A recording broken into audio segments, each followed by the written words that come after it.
দীর্ঘদিন পর 12 ফেব্রুয়ারি দেশে প্রকৃত নির্বাচন হতে যাচ্ছে বলে মন্তব্য করেছেন প্রধান উপদেষ্টার বিশেষ সহকারী ও জাতীয় ঐকমত্য কমিশনের সাবেক সহসভাপতি অধ্যাপক ডক্টর আলী রিয়াজ। তিনি বলেন, নির্বাচনের সংখ্যাগরিষ্ঠ দল সরকার গঠন ও পরিচালনা করবে। সংস্কার না হওয়া পর্যন্ত বিদ্যমান সংবিধান অনুযায়ী নির্বাচিত জাতীয় সংসদ দায়িত্ব পালন করবে ও দেশ শাসিত হবে। নতুন সংসদ জুলাই জাতীয় সনদের আলোকে সংবিধান সংস্কার পরিষদ হিসেবেও কাজ করবে। জান্নাতুল বাকেয়া কেকার রিপোর্ট।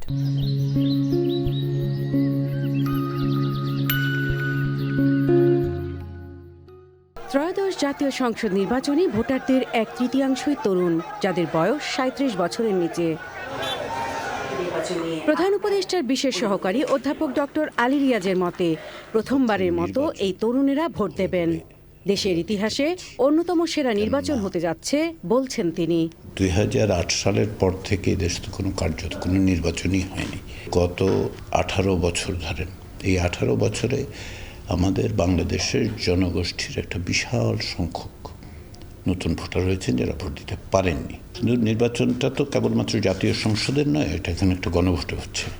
যে গণভোটটা গুরুত্বপূর্ণ, যে গণভোটটাতে উপনীত হওয়া গেছে রাজনৈতিক দলগুলোর সাথে আলাপ আলোচনার মধ্য দিয়ে।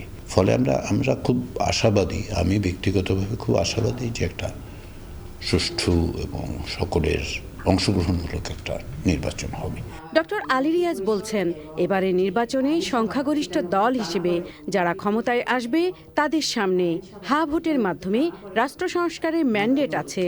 জুলাই সনদের আলোকে সংবিধান সংস্কারের জন্য 180 দিন বা 6 মাস কাজ করবে নতুন সংসদ। জাতীয় সংসদ নির্বাচিত হওয়ার পর সংবিধানের সংস্কার না হওয়া পর্যন্ত বিদ্যমান সংবিধানের আওতাতেই দেশ শাসিত হবে নয়। একই সময়ে সংবিধান সংস্কার পরিষদ যেহেতু কাজ করবে, জুলাই জাতীয় সনদে যেগুলো বিধৃত আছে সেগুলো নিয়ে আলাপ আলোচনা করে সেভাবেই সংস্কার করবে।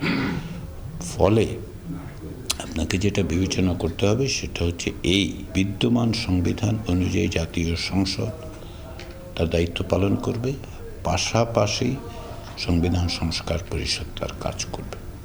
গণভোটে হা ভোটের পক্ষে প্রচারকে রাষ্ট্র সংস্কার ও জুলাই সনদ বাস্তবায়নে দলগুলোর কমিটমেন্ট হিসেবে দেখছেন রাষ্ট্র সংস্কারের জন্য গঠিত জাতীয় ঐকমত্য কমিশনের সাবেক এই সহসভাপতি।